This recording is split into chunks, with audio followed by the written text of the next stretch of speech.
Julian and I had been married 7 years. Together we'd built our company from nothing. He was thoughtful, family-oriented, never touched alcohol or cigarettes. And apart from business trips, he never stayed out overnight, famous in our circle as the model husband. To give him the child he dreamed of, I left the workforce and stayed home to try. After a year of effort, I finally heard the doctor say, "Congratulations, the baby is perfectly healthy." I cried on the spot. That evening I planned to lay the sonogram printout on my husband's desk as a surprise. Instead, I found another woman's message on his computer. "Coming to keep me company tonight?" Furious, I drove to the company to confront him. He had his arm around the other woman and said righteously, "Is this really necessary? I've treated you well enough." At the company gala, the other woman framed me. I ate peanut butter that sent me into an allergic reaction. To protect her, he threatened me with divorce. I curved my lips. "Divorce is fine, but you walk away with nothing." Before we go on, please subscribe to this channel and tell us in the comments where you're listening. Shepherd, your year of effort hasn't been wasted. The baby is very healthy. Congratulations. After reading my report, Patel offered his heartfelt blessing. I was too moved to speak. Tears trembled in my eyes. Back home, I decided to hide the sonogram printout and give my husband a surprise. Where should I stash it? I hunted through the apartment. After weighing options, I settled on the study desk. He always handles leftover work there after coming home. I yanked the drawer open in excitement and found he'd forgotten to shut down his MacBook. Careless, I murmured with a laugh and reached to close it. The WhatsApp icon blinked. I clicked. A contact labeled Secretary Chloe asked,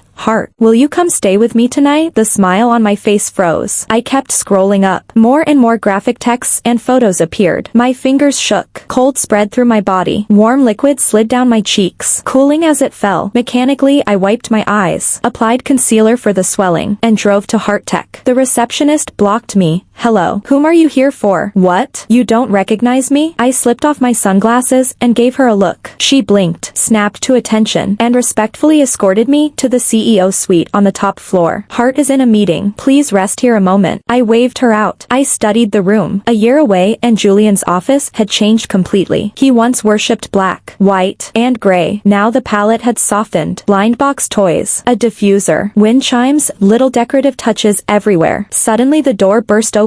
A girl in bright clothes barged in. One glance and my gaze locked. She was the girl from the photos. She didn't recognize me, strutting as she demanded, "Who are you? Do you think the CEO suite is public space?" I stayed silent, narrowing my eyes to size her up. She looked like a student, cute and petite, but her makeup was too heavy and her outfit too mature for her age. "Who brought you up here?" "I'm talking to you. Cat got your tongue?" When I didn't answer, she grew irritated. "Do you know who I am? I can have security toss you out right now." I snorted. Is every homewrecker this self-righteous these days? She froze, then shrieked. "What did you say?" I said, "You're the homewrecker who's wrecking my marriage." I smiled coolly. "Don't tell me you didn't know Julian is married." "Oh, you're that doormat," she scoffed, rolling her eyes. "They're divorcing soon anyway." I shot her an icy glare. I dislike that label. Panic flickered across her face before the arrogance returned. "Since you know, get it through your head, his heart is with me now. No matter how you rant, he won't give you another look. Be smart and stop clinging." Footsteps sounded outside, Julian returning. The girl who'd been pontificating seconds ago snatched the cup in front of me and splashed the water on herself. When Julian opened the door, he first startled at me sitting composed on the sofa, then noticed the drenched girl. "Sis, don't be mad. I only wanted to pour you some water." Chloe lay sideways on the floor, droplets on her cheeks, looking pitiful. "Chloe." Julian rushed to help her up. "Chloe. Secretary Chloe. So that was her name." I filed it away. "Heart, don't blame sis. She's in a bad mood. It was my clumsiness." Julian eyed me warily. "What are you doing?" "She's just a secretary." Speechless, I hadn't done a thing, yet they'd already pinned a crime on me. "Really just a secretary?" I sneered and showed him the screenshots of the text thread on my phone. Julian's eyes bulged in instant panic. "Wife." I gave a soft, mocking laugh. "Looks like it isn't company debt in trouble. It's the director's love life. But you seem to be enjoying it." "Heart." "Sis, don't speak to Heart like that. He sacrificed so much for the company and for you." "How noble of her." I shot her a freezing glare. "What exactly has he sacrificed?" "Bankrolling a homewrecker counts. Flirting with subordinates at work counts." "Enough," Julian finally barked. "Since you put it that way, I don't owe you an explanation. You should be content. Compared with others, other men. I treat you well. Without me, could you live this carefree life? Shopping? Spa days. The perfect trophy wife? The irony. From day one of building Hearttech, I never missed a single step. If he hadn't begged me for a child, I'd never have left the workforce. This past year I'd swallowed countless pills, endured endless injections, yet in his eyes that equals carefree. Yes, sis, you really should be grateful. Chloe chimed in. I stared her down. Do you have any right to speak here? Her tears arrived on cue, sliding down in seconds. Julian shielded her protectively. Why take your anger out on her? She's innocent. A joke? This is the first time I've ever heard a homewrecker called innocent. Zoe, you really should try to understand me. Without me, you'd be nothing right now. There was a thinly veiled threat in Julian's tone. I couldn't be bothered trading more words with them. I snatched the fallen cup off the floor and hurled it hard at the two adulterers. They scrambled out of the way in panic. Julian stared at me in disbelief. Zoe, have you lost your mind? The corner of my mouth lifted in a half smile. See clearly. If it were me, spilling water would be the least of your worries. Besides, your taste lately is downright awful, I added. The company gala is coming up. You're not planning to show up with that trash on your arm, are you?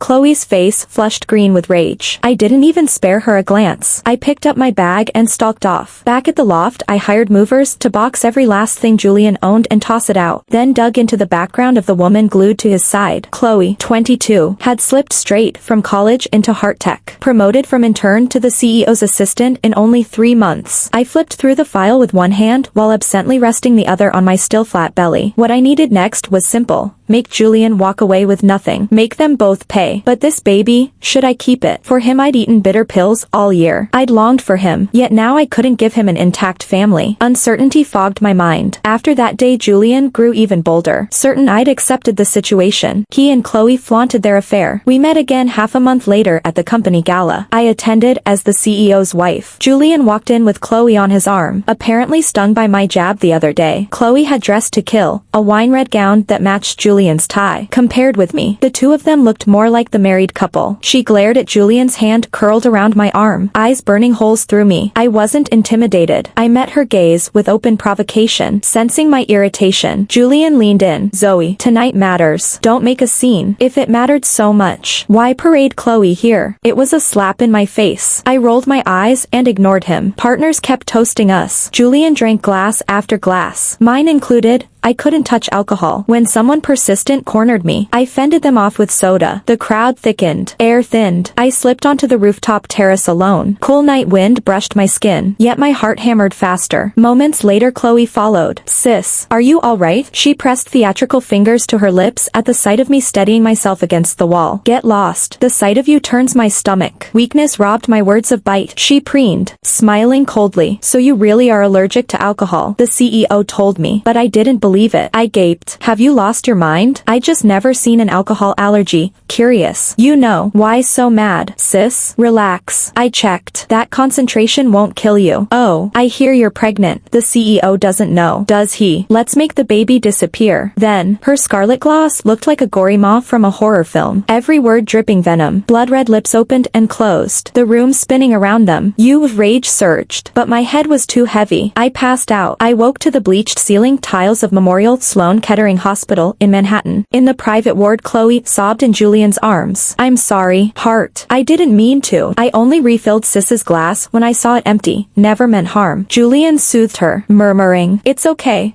Ha! Pretty generous of you to forgive on my behalf. My voice came out hoarse. Chloe rushed over the instant I spoke. Sis, thank God you're okay. Hit me. Yell at me. Anything. I really didn't mean it. Before I could answer, Julian played the hero again. Chloe didn't know about your allergy. Don't blame her. I glowered. Fine. Let's put the debt on your tab. Then, swallow an entire jar of peanut butter and I'll call it even. Peanut butter could kill Julian. His allergy was that severe. You're insane. I told you Chloe didn't know. She made an honest mistake. She didn't. But you did. My eyes burned crimson. Your assistant can't even handle basic facts. Looks like the only thing she's good at is warming your bed. Enough. Julian's voice cracked. That's going too far. I'm going too far. Wake up. Julian, she almost ended me. It was an accident. Nobody wanted this. Furious, I jabbed a finger at his nose. Some accident. She's the murderer. You're the accomplice and you two are a pair of money-grubbing killers. Let me be clear, Julian. As long as I breathe, you'll stay rats scurrying in the gutter. I'm sorry, Heart. Sis, please stop fighting because of me. It's all my fault. For her actions fact, Chloe actually knelt, crocodile tears and all. Chloe, Julian hurried to lift her. You don't owe her a thing. He stroked her gently, then turned to me, his gaze icing over. If you're well enough to torment people, you can't be that sick. Ridiculous. From start to finish, Chloe had guilt-tripped me while he attacked. Now I was the bully. Keep this up and we divorce. The word slipped out in reckless threat. I caught the gleam of joy Chloe couldn't hide. IPO season was upon us, and for a homewrecker he was ready to torch everything. I stared him down. Divorce is inevitable, but I promise you'll walk away with nothing. The nurse shoved the door open. Lower your voices, this is a hospital. Do you know you're pregnant? The nurse asked while changing my for. I nodded. Is the baby okay? He's fine, but you've got to be more careful. What if something had happened? Julian froze. You're pregnant? His pupils blew wide, delight flooding his face. Really, wife? You're actually pregnant? The nurse looked at him. Are you her husband? Julian answered at once, radiant. Yes. Could have fooled me. She gave Julian a long, pointed glance, then flicked her eyes to Chloe. If you're the husband, you're pretty lousy at it. You didn't even know your wife was pregnant. I smiled thinly. He's too busy taking care of the homewrecker to worry about me. All right, keep calm. No temper tantrums. Ring if you need anything. With an I've seen it all nod, she walked out of the private ward. Julian beamed at my belly. Why didn't you tell me something this big? I looked past him to Chloe. Before I could, someone already set me up. If I'd spoken, do you think certain people could have stayed seated? Chloe's drama switch flipped. Tears fell like snapped pearls. Julian's smile vanished. Do you have to be so snide? Sis, why would you think that? This is Heart's baby. I could only ever wish you happiness. She wiped her cheeks. I slow clapped. What a perfect concubine act. Did nobody tell you feudalism died out over a century ago? Don't get upset. For the baby's sake. Julian started. I cut him cold. Shut it. I almost forgot you still needed scolding. I pinned Julian with a glare. Enjoying your little emperor fantasy. You may be shameless, but I still have a face to keep. You have zero right to mention my child. My baby doesn't need a cheating dad. If he's born, he takes my name and calls you uncle. Got it? You. Julian sputtered, finally spitting. You're impossible. I fired back. Am I impossible? Or do you just hate looking in the mirror? Heart, please. Stop fighting. Today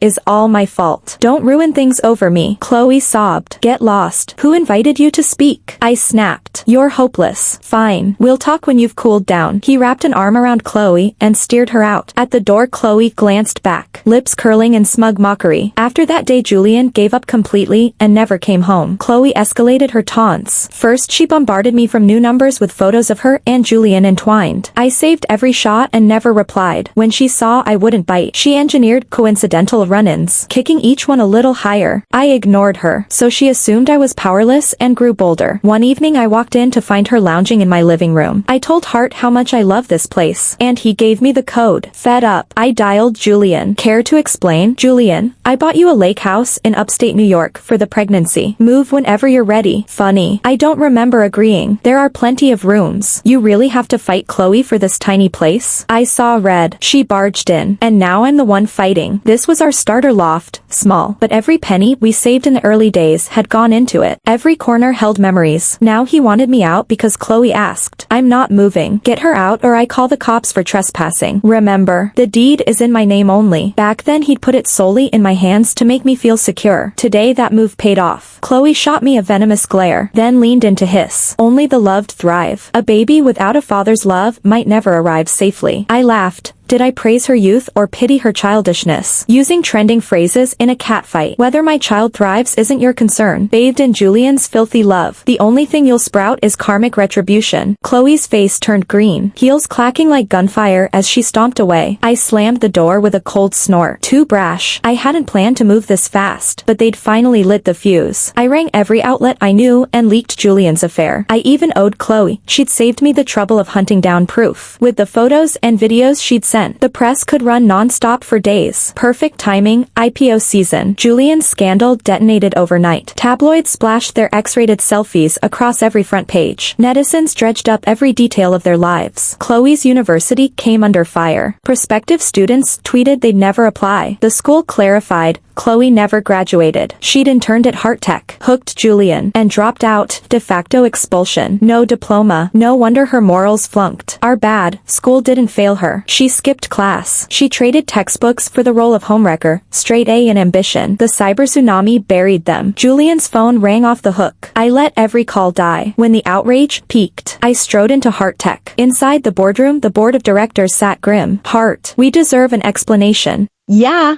Days from IPO, and you pull this? Julian stammered. I'll speak to the press. It's a misunderstanding. Misunderstanding? Someone scoffed. Every photo and video shows your face plain as day. What's to misunderstand? Come on, Heart, a misunderstanding. You're basically calling the rest of us idiots. By tomorrow, the headlines will be even uglier. Julian sputtered from the head of the table, but no excuse followed. Everyone, Heart Tech is on the launch pad right now. This is the moment we circle the wagons. I spoke up. Julian's head snapped toward me, eyes shining with gratitude. I believe Heart acted without malice. Nobody wants this kind of mess. A director cut me off. Zoe, save the platitudes. The question is, what do we do? My voice stayed level. Replace the CEO. Julian jolted. What? I continued, ignoring him. Public sentiment is toxic. If Julian stays, the IPO burns up on re-entry. We swap him out fast. No. He slammed the table and shot to his feet. I smiled, calm as ever. Relax, Heart. It's temporary, just a face-saving stand-in until the storm passes. I'm in. One director said, things can't get worse. Let's try it. Same here, another chimed in. We're out of options. Good thing I'd pre-lobbied a handful of them. Once they jumped, the rest followed like dominoes. Julian finally gave a reluctant nod. But who takes over? Someone asked. I rose, walked to the head of the long table, and set my palms on the polished wood. Me. The room erupted in murmurs and raised brows. I cleared my throat. Let me explain. First, I'm the wronged party here. Public sympathy is already on my side. Second, I co-founded this company. Even during my year off, I never missed a quarterly deck. My track record speaks for itself. Whispers flew back and forth. I vote yes, the director who'd backed me earlier announced. More hands lifted. The chorus snowballed until the motion carried. Meeting adjourned. Julian dropped to his knees beside my chair, kneading my calf like an eager intern. Wife, thank God for you. Those vultures would have shredded me. I lifted an eyebrow. Idle hands. Julian, social media's still on fire. Draft an apology and submit your resignation. Want me to hold the pen? Steer clear of Chloe. Another photo, and even Superman can't save you. He bobbed his head. Got it, wife. I'll ghost her. From now on, you're my only GPS. I moved to the floor-to-ceiling window, 40 stories above Manhattan, the city glinting like fresh circuitry. The opening act was over. The real play had just begun. Within hours, Harteka's official feeds posted Julian's mea culpa, announced his temporary step back, and slipped in Chloe's termination notice. When the press learned I'd taken the wheel, the internet tore into three-part harmony, some hailing me as the queen who curb-stomped the cheating homewrecker, others sneering that I was a doormat scrubbing skid marks while my ex kept the apartment. Wife, everything's live, Julian said, tailing me like a puppy. What's next? I kept my voice flat. Tomorrow, we visit the city clerk's office in Brooklyn and file for divorce. He froze. No way, years together and you just delete me? Your child deserves a father. Pretty lies. The truth glared between us. With the company now mine, a divorce would strip him of every remaining chip. When I stayed silent, he bristled. Convenient memory you've got. I followed your script. Now you boot me? I stepped in, swallowing revulsion, and hugged him. Husband, I hate this too, but optics matter. Divorce is just a smokescreen. I slid a folder across the table. Look, settlement keeps your lifestyle intact. Once the heat dies down, we remarry. The baby still gets a dad. He scanned the numbers, decided I wasn't bluffing, and scribbled his name. Wife, you always have my back. Always, I echoed, lips curving in a smile sharp enough to shave. The morning we signed the papers, Chloe showed up at the clerk's office.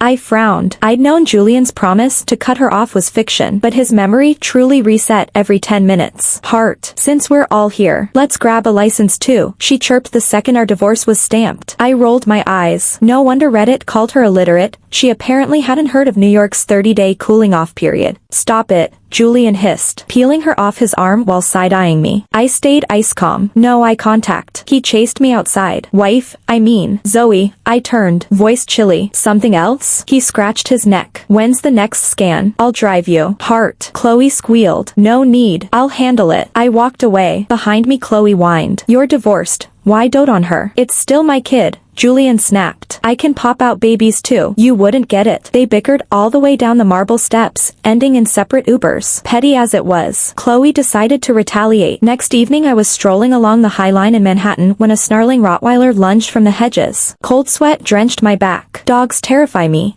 Anything bigger than a handbag turns my knees to water. Sis, fancy meeting you here. I raised my eyes and saw Chloe wearing a fake smile. She was the one holding the leash. I frowned, ignored her, and stepped past to leave. She drifted after me like a ghost. Sis, don't go. Isn't my new pet adorable? Her name's Little Doom, fitting, right? I clenched my fists and glared at her. She had actually stooped to naming a dog after misfortune for my child. Sis, don't leave. Say hi to her, okay? Fed up with her giggling, I snapped. Move. I'm not obliged to chat with a dog and its owner. Her face darkened in an instant. The venom she usually hid came slithering out. I thought that would end it, but she simply let go of the leash. The Rottweiler exploded forward, barking wildly, lunging straight at me. Terror hijacked my body. Before I could think, I was sprinting for my life. The beast stayed on my heels, hurting me in frantic zigzags. Panic blurred my sight so badly I couldn't tell pavement from staircase. My foot missed a step on a raised platform. I pitched headlong down. Agony knifed through my belly. I tried to open my eyes and couldn't. When I next opened them, Memorial Sloan Kettering ceiling tiles blinked into view. For some reason I felt colder than ever. Chill seeped into every pore. Even the familiar fluorescent light above me seemed to radiate frost. You're awake. Julian's eyes were bloodshot. A warning throb pulsed at my temples. The baby? My voice came out a rasp. His lips quivered. At last he whispered, "Gone." The word detonated like thunder inside my skull. I hated Julian, hated him with every atom, but I had loved this child. It wasn't his. It was mine. I had worked for it, longed for it, guarded it with everything I had. I shuddered, trying to speak, but no sound would come. Julian rushed on. "I swear I'll make Chloe pay. I'll give you and the baby justice. It's my fault. I never should have trusted a woman like her." Sweat beaded on his temples. His words stuttered, and he almost dropped to his knees. "Get out," I said, eyes squeezed shut. "Just get out." Outside the private ward, a ragged, wild-haired woman burst in. "Chloe." I pinned her with a stare, my eyes so bloodshot they ached. I would remember that face until the day I died. She crawled to Julian's feet, laughing like a maniac. Her baby's dead. Now I'm just like her. Just like her. Lunatic. Julian kicked her away as if she were a filthy rag. A doctor in a white coat hurried in and grabbed her. She fought with berserk strength. Arms locked around Julian. "No, no, I won't go. I'm staying with you, forever and ever. You promised. You told me." Julian thrashed, cursing and hitting. "I'll never be with you. You crazy bitch. You're a used-up, poisonous slut. Why would I stay with you?" His words snapped the last thread of her sanity. She flailed at everyone. Doctors and nurses tried to restrain her. Gasping for breath, Julian and Chloe tangled in a violent heap. In the scuffle, someone brushed the scissors lying on the tray. They landed in Chloe's hand. She drove the blade into Julian's lower back with every ounce of force she had. Julian screamed. Chloe froze, strength draining, then shrieked at the ceiling. The staff froze for 2 heartbeats, then hoisted Julian away while another jabbed a sedative into Chloe's arm. The scene was gory, yet I watched without blinking, and felt a flash of grim satisfaction. Maybe my baby didn't want a father that vile and simply chose to leave. I pressed a hand to my flattened belly. Julian didn't die. The stab was deep, but caught only his right kidney and part of the spine. They removed the kidney. He'll never walk again, yet clings to life. He filed appeal after appeal to lock Chloe away, and failed every time, because Chloe is insane. Half crazy before, totally insane now. Once I'd healed, the first thing I did was visit the paralyzed Julian at the rehabilitation center in Queens. His face lit up when he saw me. "A day of marriage means 100 days of grace. I knew you wouldn't abandon me." I skewered him with an icy stare. "I'm not here to comfort you." I pulled a lawsuit from my bag. "I'm here on behalf of Heart Tech to inform you. You're being sued. While you were cheating, you abused your authority for personal gain, even embezzled company funds to bankroll Chloe's wardrobe." Julian gaped. "Ashen, how could you do this to me?" A cold laugh escaped me. "Did you really think I handed you that fat divorce settlement so you could live the high life? You were plotting this back then." He crumpled, sobbing into his palms. "There's more." I tossed another document onto his blanket. "You secretly transferred our joint assets to Chloe during our marriage. Now I want every dollar back, plus an emotional damage claim." Tears choked his roar. "Why are you doing this to me?" I slapped him hard. "Don't you dare ask. You should have thought of the price the day you cheated." "I'm sorry. I'm sorry, Zoe." He bawled like a child. "But I'm stuck in the hospital. I need more surgeries. I can't pay. Please, drop the suit. You can't afford treatment?" My gaze was glacial. He nodded frantically. I answered coolly. "That's fine. Then just die." Thanks for watching today's story. If you enjoyed this video, give it a thumbs up and share it with your friends. We'd love to hear your thoughts in the comments. Feel free to share your opinions. Don't forget to subscribe to our channel for more amazing stories. See you next time.